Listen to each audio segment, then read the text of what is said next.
Gracias. Es su casa. Gracias por la invitación. Secretario, quiere usted ser presidente de la República, ¿verdad? Quiere serlo. No es la primera vez. ¿Pero le alcanza? ¿Puede? Pues más que, yo creo que de querer, pues muchas veces van a querer. Tú dices, bueno, en primer lugar, ¿qué es la presidencia? Es una gran responsabilidad. Yo llevo 40 años pensando qué es lo que se podría hacer y aprendiendo. Mi primer trabajo fue cuando fue la reconstrucción aquí en la Ciudad de México después del sismo. Había 250,000 personas en la calle, una situación muy difícil. Entonces, siempre he visto que en situaciones extremas, pues puedes encontrar una solución, aún sea muy compleja, ¿no? Y por otro lado, tengo una confianza muy grande en las potencialidades que tiene nuestro país y creo objetivamente que en el escenario internacional actual tenemos una gran oportunidad por lo que se llama, o yo llamo el estrés geopolítico que estamos viviendo. O sea, hace quizá 2 años no sería la misma plática, ¿no? Entonces, para resumir, tienes que tener la voluntad, pero no basta. Tienes que tener los conocimientos y también la formación. Lo que te forma es la adversidad, la complejidad de lo que enfrentas. Y si yo no estuviera convencido de que tengo esas capacidades, no estaría diciéndote esto. Andrés y yo tenemos una relación, ¿cómo la podríamos describir? Hoy en día, pues trabajo en su gobierno, es el presidente, es mi jefe. Pero la relación que tenemos él y yo deviene de 2 trayectorias que son distintas. Yo a él lo conocí, para simplificártelo, en la plancha del Zócalo. Yo era secretario general de gobierno. Secretario. Tenía yo 33 años, 32. Dormía yo ahí, ¿no? Para atender todas las cosas. Pero al final del día vino la ola en favor de Fox. Entonces nosotros teníamos 4 puntos y algo, quizás 5% en la ciudad. Entonces iba a ser un voto inútil, porque al empezar a polarizar la votación, pues tú podías seguirte y ser inútil tu voto. ¿Inútil por qué? Porque no incides, no defines. Te quedas con un diputado y ya, ¿no? Entonces dijimos, bueno, ¿qué hacemos? Entonces yo dije, vamos a apoyar a Andrés Manuel. Razones. ¿Cuáles son las razones? Tiene el planteamiento que se está haciendo desde la izquierda, es muy importante que se fortalezca, porque si no México cada vez va a ser más desigual, es muy conservador el enfoque que hay. Segundo, es un tipo íntegro, porque ya lo había yo conocido. Y tercero, podríamos coincidir con lo que él representa en algunos de los puntos más importantes, influir también. Y de ahí viene toda esa historia. Perdón la explicación, pero si no la doy, pues no se entiende. Y así fue como llegamos a tener una relación basada en el respeto y la confianza, pero cada quien tiene sus ideas y su forma de pensar. Ahora, le preguntaba sobre la presidencia porque todos dicen, no lo sé, si usted lo siente así, que la favorita es la jefa de gobierno o el secretario de Gobernación. ¿Le gusta, le parece digno el papel que está jugando usted en esta carrera? Muy digno porque me estás preguntando eso porque tengo una presencia y esa presencia se deriva de mi trabajo. No aspiro a ser el favorito de nada, sino más bien que por nosotros hable nuestro trabajo y tu capacidad. El tema de la favorita ha estado muy insistente desde hace un año y medio. Pues habría que preguntarle a la presidenta, ¿no? Porque eso pues solo él lo sabe, si tiene esa predilección o es su favorito. Pero me parece muy interesante que tu argumento sea que eres el favorito. Mi argumento no es ese, mi argumento es mi trayectoria, lo que sé hacer, lo que he hecho, lo que me conmueve y lo que en la vida diaria he podido hacer. No es un argumento, es un hecho. Lo que decide el presidente pesa, es un presidente muy popular. Pero si tu argumento es que eres la favorita, imagínate. Y su acompañamiento pesa, ¿no? Por, ¿Ayuda sí. o no? Pero pregúntale a tendrías que preguntarle a Andrés Manuel, oye, ¿tienes tú una favorita? Creo que ahí viene el tema de todo esto, la encuesta. Lo que sucede es que mucha gente dice, va a decidir, o se cuestiona, ¿va a decidir Andrés Manuel López Obrador a través de una encuesta cuestionable por los propios integrantes de Morena, como han sido las anteriores? Ese es el tema. Y la pregunta es, ¿aceptarán los métodos que se han llevado a cabo de las encuestas con los grupos o están proponiendo alguna otra forma de realmente medir las capacidades, la popularidad y que sea el mejor candidato o la mejor candidata? La encuesta yo la propuse en el 2011. Exactamente, fue la primera. Y te voy a decir por qué. porque todas las elecciones en la izquierda, no sé si en los otros partidos, porque el PRI no tenía elecciones, o muy rara vez, pero en la izquierda terminaron en grandes desastres. Sí. ¿Te acordarás aquel Sí. pleito entre unos y otros? No se respetaban los resultados, en fin. Entonces, en un evento, dije, bueno, como yo tengo interés en participar, y obviamente Andrés Manuel está ya en campaña, pues hagamos una encuesta. Entonces Andrés dijo, sale, me parece buena idea. Entonces, ¿cuáles fueron las condiciones de esa encuesta para sintetizar? Cada quien nombró una empresa de su confianza, claro, solvente, ¿no? Se puso una empresa supervisora que ambos aceptamos y se definieron preguntas que ambos aceptamos. Pues, al final, cuando resulta la encuesta, yo le gané 2, él me ganó 2, y en la quinta me gana por 1.6, algo así. Entonces, muchos me dijeron, no, pues desconoce, porque el margen de error, ya sabes. Sí. Dije, no puedo hacer eso. Yo voy a respetar el método que yo propuse, pues es un absurdo que al final diga, no estoy de acuerdo porque el margen de error, bueno, aunque sea 1.8. Entonces, ¿qué estamos pidiendo ahora? Que se haga lo mismo. ¿Confía en el INE Para que califique las elecciones? Pero ellos no la califican, nada más lo organizan. Bueno, para que realizar las organicen elecciones. y Sí, conten tienen que organizar sí, las claro. elecciones, claro. ¿Sí? Sí, yo sí. En el actual. Con este INE Con y este este. tribunal. Ya lo vi, con este y con este. Pero Lorenzo Córdoba ya se va, ni Sí, modo. no, pero Bueno, el INE. pero digamos, ya sigue siendo el INE, ¿no? Sí, pero el INE. Sin Lorenzo Córdoba, pero el mismo INE. A lo que voy es, vamos a ver qué resuelve el Congreso, ¿no? Pero el órgano para organizar las elecciones tiene que ser el INE, ¿no? De cara a la encuesta, está pensando usted, canciller, quedarse en el cargo o eventualmente dejarlo para ya dedicarse de pleno a campaña? Ahora tengo una serie de obligaciones en el cargo que no podría yo desatender. Tenemos varias reuniones importantes, la Cumbre de América del Norte, en fin. Pero ya en su momento, un poquito más adelante, pues sí creo que tengamos que tomar una decisión sobre ese particular, ya más cerca de lo que va a ser la encuesta. Si no O sea, la el año que gana, hacia agosto. va por otro partido. 2023. Si no la gana, ¿puede ir por otro partido? Pues yo creo que la voy a ganar. ¿Por qué crees que no? Pero ¿y si no? ¿Y si no? ¿Y si no? Bueno, pues ¿para qué especulamos? No. Sí, Nosotros vamos a la ganar pregunta encuesta. es que pueda haber mano negra, como han Bueno, siempre, sentenciado varios integrantes de Morena, de la manera en cómo se han elegido Ya. a los candidatos anteriormente. Yo creo que ¿no? la En primera, en la estos primera procesos. discusión o cosa a resolver es el método de la encuesta. Exacto. Eso, ¿Qué proponen exactamente como método de la encuesta? ¿O cuál sería la propuesta? nosotros proponemos primero que cada una de las personas que va a participar, que se va a apuntar, esa convocatoria no puede ser ahora, tendrá que ser más adelante. Si va a ser en agosto, pues en agosto. Quien decida participar, que pueda proponer a la empresa encuestadora que es de su confianza. Siempre y cuando esa empresa pues se haga solvente, ¿no? Quiero decir que sea reconocida en el medio. Segundo, que las preguntas no las diversifiquen tanto, porque ya estoy viendo sistemas muy complejos de contabilidad, sino que en esencia digas quién quieres que sea la Muy candidata o el sencillo. candidato. Entonces, pero ponernos de acuerdo en la o las preguntas es muy importante. Sí. La muestra, ¿de qué tamaño va a ser? Porque a menor muestra, más posibilidades de distorsión hay. A mayor muestra, pues es menos discutible. Entonces, y además la tecnología lo permite hoy. Bueno, entonces eso es lo que habría que... ¿Y quién va a supervisar? Que no puede ser el partido. Exacto. Porque el partido supervisándose a sí mismo. Exacto. Canciller, pero esa es la encuesta, pero ¿cuál es o cómo se va a diferenciar de los demás? ¿Cuál es su propuesta? ¿Por qué tendríamos que votar por usted? ¿Dónde está su seguridad, digamos? Mi seguridad está en lo que has hecho. Yo creo que por más que te diga yo ahorita qué te voy a hacer y qué te voy a prometer y quién sabe qué, pues llevas tantos años ya en la función en el servicio público. Claro, lo tienes que resumir en algo, pero todo lo que yo te digo es comprobable. O sea, si yo te digo a mí me interesa el feminismo, es porque lo he hecho 30 años, no porque te lo diga yo ahorita. Si yo te digo puedo convencer a las empresas americanas de invertir más en México, es porque lo hemos hecho, de hecho lo estamos haciendo ahora. México tiene una gran oportunidad que está dada por un estrés geopolítico. ¿A qué me refiero con ello? Por primera vez Estados Unidos está confrontando la emergencia de una superpotencia que es capaz de competir con Estados Unidos en materia tecnológica y comercial. Pero siempre y cuando Estados Unidos no vea perjudicados sus intereses. Pues Si el criterio es ese, pues entonces siempre habría que hacer lo que ellos quieran.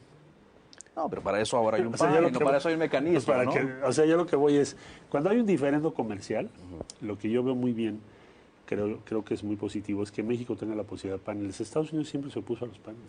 ¿Nos conviene ir al panel ahora en cuanto a No, la no te reforma conviene, eléctrica? no nos conviene llegar a paneles, a ellos tampoco.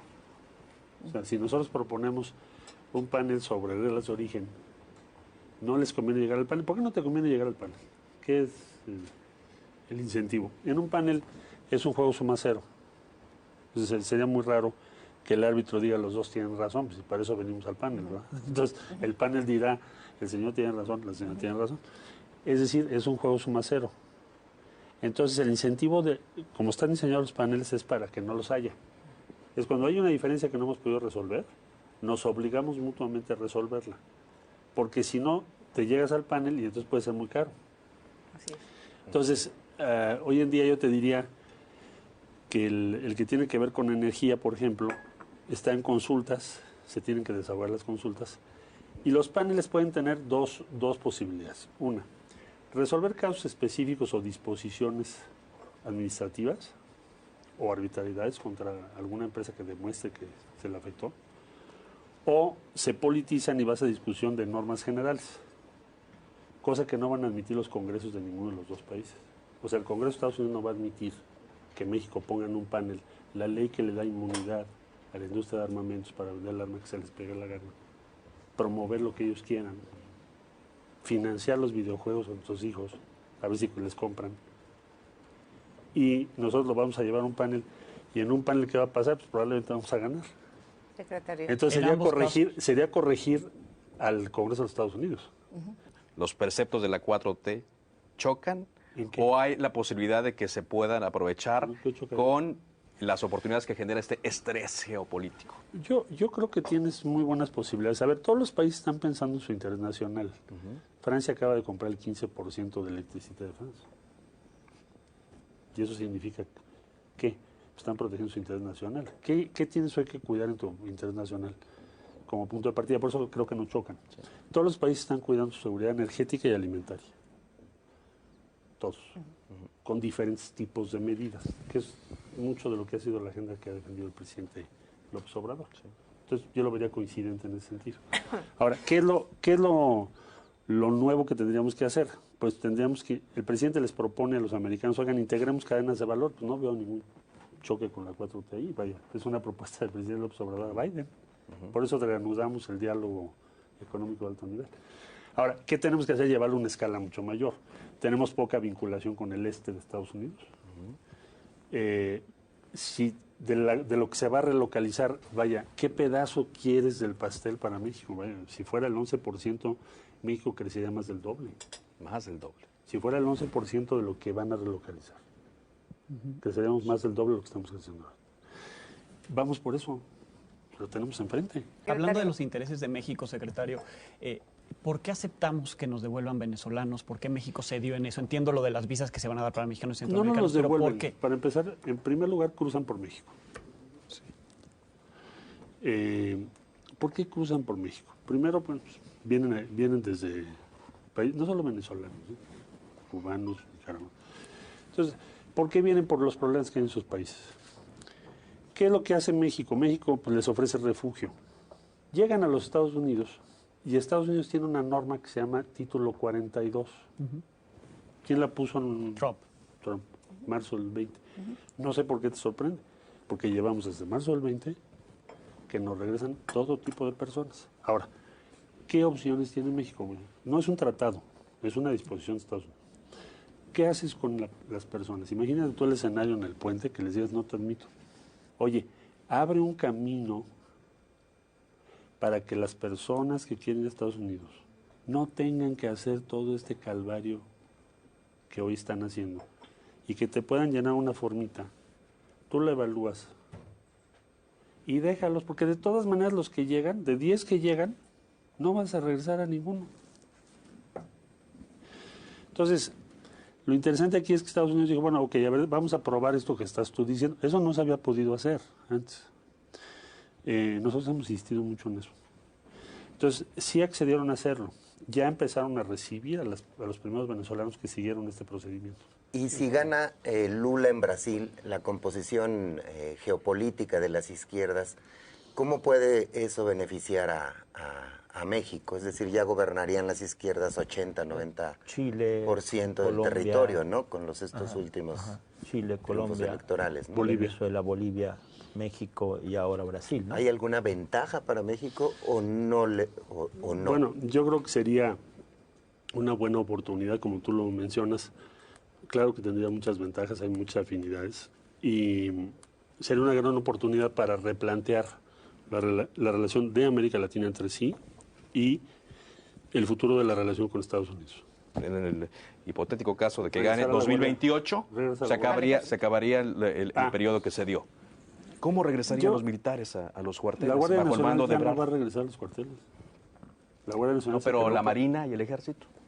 La Guardia Nacional es Es una que cosa. Ajá. estamos hablando de cosas distintas. La Guardia Nacional hoy está formada por elementos del Ejército, de la Marina y nuevos reclutas, pero principalmente de Marina y Ejército.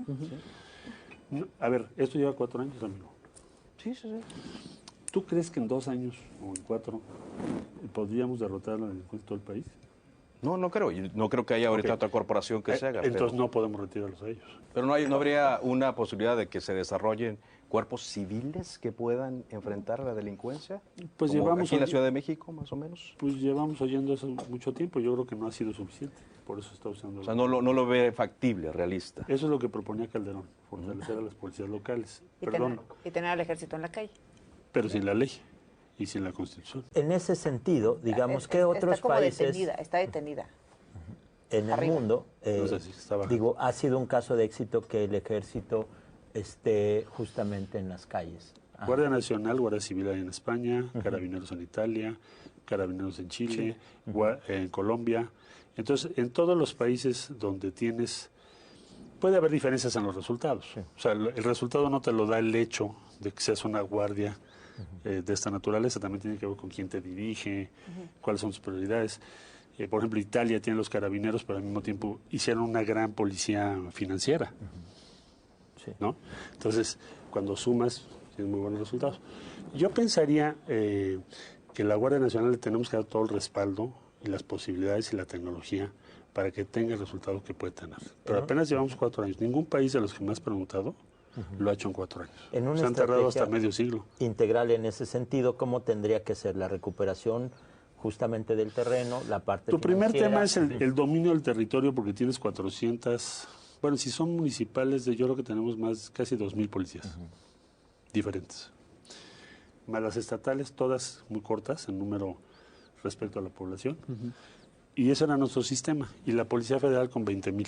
Y el Ejército con incursión, siempre en tensión con la ley. Hoy, esencialmente, lo que se propone es, bueno, tengamos una Guardia Nacional para poder tener el dominio del territorio. Ahora, eso todavía no terminas. Lo estás haciendo en 4 años. Ningún país lo ha hecho en esa velocidad. Entonces, ¿qué necesitas hacer los 6 que siguen? Canciller, La demanda- usted nos decía ahorita sobre los temas en los que daría continuidad en la actual administración, por ejemplo, seguridad. Ese Guardia Nacional Ese sería con uno. otros elementos. Pero la obligada es el contraste. ¿En qué cambiaría? ¿Qué le gustaría mejorar? ¿Dónde le gustaría imprimir su Bueno, propio sello a una yo- hipotética administración? Yo creo que tienes una nueva coyuntura internacional. Tienes un estrés geopolítico importante. Vamos a vivir aguas procelosas. La tensión entre las dos superpotencias te va a reducir márgenes y te va a dar otras oportunidades. Es decir, el grado de complejidad del escenario internacional va a ser muy superior. Ahí tienes riesgos grandes para México y también oportunidades significativas. Tenemos que aprovecharlas. Acabamos de invitar al presidente de Alemania. Alemania está pensando en mover plantas, integrar de otra manera la seguridad energética del país y su industria. Bueno, entonces, ahí vamos a tener que hacer muchas cosas porque la realidad está cambiando muy rápido. Este sexenio tuvimos muy malas tasas de crecimiento. La realidad es que no vamos a tener ¿De salud? No, me refiero del economía. PIB, del Producto Interno Bruto. ¿Qué cambiaría usted económicamente para que la economía vuelva a marchar? Pues tuvimos la pandemia, hemos estado todo el mundo más o menos en cosas parecidas. Hasta China tuvo un desplome muy grande, siendo la fábrica del mundo. México sale de esto con mejores números que la mayor parte de los países. ¿Números en qué sentido? Tu equilibrio fiscal es muy importante. El nivel de deuda es bajo respecto a... bueno, por eso cayó ahora la primer ministra de Inglaterra. Sobre endeudamiento, dijo voy a bajar impuestos, hizo crisis. Entonces, creo que vamos a tener muy buenos números desde el punto de vista de equilibrio fiscal y de posibilidades de crecimiento por el estrés geopolítico que veo en el mundo. Es decir, sí tienes posibilidades de atraer un flujo de inversión, de relocalización de empresas mucho mayor a lo que tuvimos estos años por la pandemia y otras circunstancias. ¿Qué haría con el tema de salud? Se destruyó el Seguro Popular, no se pudo lograr el INSABI, ahora es el IMSS Bienestar. El presidente ha reconocido que no ha logrado un sistema de salud digno para los mexicanos. ¿Cuál es su objetivo? Necesitamos consolidar un sistema universal de salud. Porque en México estamos en una situación compleja, ya lo ha explicado el presidente, que son diferentes sistemas. O sea, creaste el Instituto Mexicano de Seguro Social, que son derechohabientes. Entonces, si tú no tienes trabajo formal, pues no tienes acceso. IMSS Coplamar es una iniciativa interesante porque lo que hace es abrirlo a toda la población. Bueno, y luego tienes el sistema del ISSSTE para todo el servicio del Estado. Y luego tienes el servicio abierto que vendría siendo INSABI, o sea, los sistemas de salud estatales. Entonces son diferentes sistemas y diferentes métodos de financiamiento. Lo que propone el presidente es, bueno, vamos a ampliar la cobertura de IMSS Coplamar, integrar algunos estados que se incorporen plenamente. Es imposible que lo termines en 6 años. Entonces, sí o sí, el próximo gobierno tiene que tenerlo entre sus prioridades, y sobre todo si es de izquierda, tener un sistema universal de salud, consolidarlo. Crear uno, continuar con lo que se está haciendo hoy, regresar al Seguro Popular. Continuar con lo que tiene, no, el Seguro Popular ya no sería opción. No, continuar con lo que estás haciendo, nada más que pues te faltan varios años para poderlo consolidar, no lo puedes consolidar tan rápido. ¿Continuidad a refinería, AIFA, Tren Maya? Hay que consolidarlos. ¿Va a continuar? La refinería estará terminada para entonces. Yo creo que fue una decisión acertada del presidente, fue mucha discusión sobre ello. Y ahora te ha permitido tener los precios controlados de la gasolina. O sea, no porque la refinería esté funcionando, sino se compró la de Deer Park. Pero la línea de tener tu propia refinación, tu autonomía en gasolinas, pues es lo que están haciendo ahora casi todos los países, o buscarían hacer, por el estrés del que estoy hablando. Entonces hay que consolidar, seguirá trabajando la refinería. El Tren Maya es un gran proyecto y pienso que estará terminado para el 2024. ¿Cuál sería su propuesta, perdón, la última, de su obra del sexenio, en caso de ser presidente? ¿Qué es lo que ve? Yo creo que tendríamos la oportunidad de hacer una inversión en infraestructura, a lo mejor no en esas grandes obras porque ya están hechas o ya están programadas, el transísmico también, consolidarlas. Espero que el tren a Toluca ya se haya terminado, consolidar todas esas, pero tener una recuperación de la inversión, también en inversión de infraestructura para los próximos 6 años, porque quizás sería posible por el ritmo de crecimiento que se pudiera lograr. Canciller, todos estos planes pasan por la prueba con la que iniciábamos. Pasar la encuesta, ser el candidato de Morena. En caso de que usted no sea, o en caso de que usted sea, ¿convocaría a la unidad? ¿Se ve posibilidades de una ruptura? Yo pensaría esto, mira, si hay una encuesta como la que estoy platicando, que ya hicimos en el 2011, no tiene por qué haber ruptura. Porque ¿qué argumento puedes tener? ¿Qué es lo que puede provocar tensiones, dificultades o conflictos? Pues el abuso, el uso para favorecer a una candidata o a un candidato. Que ya está pasando, demás, usted lo ha dicho. El poner en entredicho eso sí puede poner y crear. De hecho, ya lo denunció. Malú Micher decía que no había piso parejo en Morena. ¿Ya lo siente que ya hay piso parejo? Le estamos insistiendo a Morena, a la dirigencia de Morena, que no permita que se vaya a crear tensiones y divisiones internas en el proceso, pero todavía no empieza. Pues con eso cerramos. Muchísimas gracias. Gracias a ustedes. Gracias. No desayunaron nada. No, hombre, ahorita ya, por favor.